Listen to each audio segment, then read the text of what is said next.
राम को मन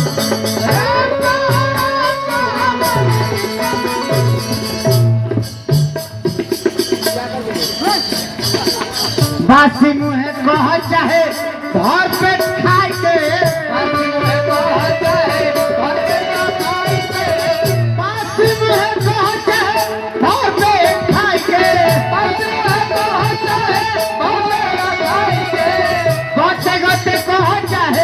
गोटे गोटे कह चाहे कह चिची आई के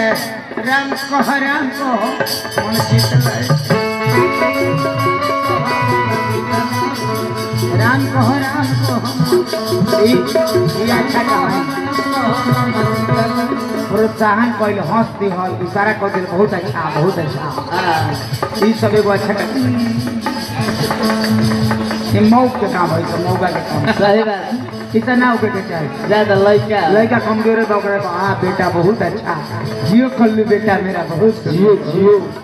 ये का हो गई उसे मन बल अच्छा कोनो हम वीआईपी का देनी इतना रुपया लोग काहे दे पागल बलो ई का मन बल बढ़ावे खातिर प्रोत्साहन कर गेल कि लंगड़ा का दिन मन बल बढ़ ई को त निहा कइला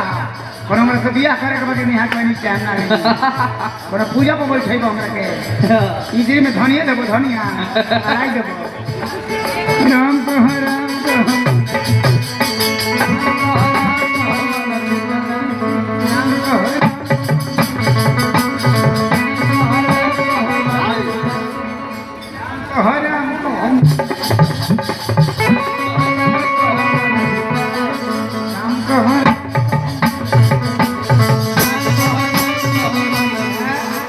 लड़की लोग नाची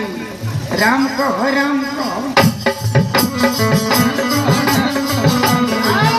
ये में कनखी मटकी होई राम कह राम कह